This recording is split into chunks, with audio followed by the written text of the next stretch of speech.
அஸ்ஸலாமு அலைக்கும். புனித குர்ஆனில் மரண வேதனை பற்றி கூறப்பட்டுள்ளது. மரணத்தின் கடுமையான வேதனை உண்மையுடன் வருகிறது.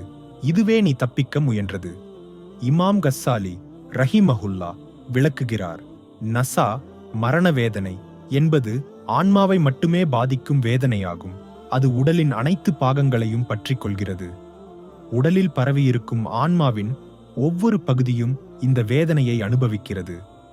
உதாரணமாக, ஒரு முள் குத்தினால் அந்த வேதனை அந்த முள் குத்திய உறுப்புடன் தொடர்புடைய ஆன்மாவின் பகுதிக்கு மட்டுமே உணரப்படும்.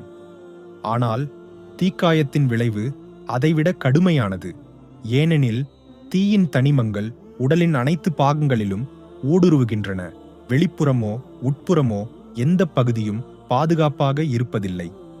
எனவே தீக்காயமடைந்த தசையில் பரவியிருக்கும் ஆன்மாவின் ஒவ்வொரு பகுதியும் தீக்காயத்தின் வேதனையை அனுபவிக்கிறது. ஆனால் ஒரு காயம் முள் அல்லது வாளின் இரும்பு பாயும் பகுதியை மட்டுமே பாதிக்கிறது. எனவே தீக்காயத்தின் வேதனை காயத்தின் வேதனையை விட அதிகமாகும். நசாவின் வேதனை ஆன்மாவுக்கு நேரடியாக ஏற்படும் தாக்குதலாகும். அது உடலின் அனைத்து பாகங்களையும் சூழ்ந்து கொள்கிறது. ஏனெனில் ஒவ்வொரு இரத்த நாளத்திலிருந்தும் ஒவ்வொரு தசையிலிருந்தும் உடலின் ஒவ்வொரு பகுதியிலிருந்தும் ஒவ்வொரு காயத்திலிருந்தும் ஒவ்வொரு முடியின் வேரிலிருந்தும் தோலுக்கு அடியிலிருந்தும் தலையின் மேற்பகுதியிலிருந்து பாதங்கள் வரை எல்லா இடங்களிலிருந்தும் ஆன்மா வெளியேற்றப்படுகிறது.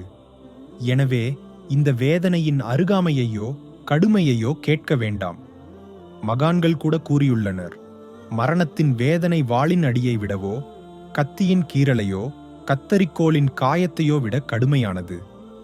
உடலை வாளால் வெட்டும்போது வேதனை ஏற்படுவது உடலுக்கும் ஆன்மாவுக்கும் இடையிலான தொடர்பு காரணமாகும். ஆனால் ஆன்மாவுக்கு நேரடியாக தாக்குதல் ஏற்படும்போது எவ்வளவு வேதனை இருக்கும் என்பதை கற்பனை செய்து பாருங்கள்.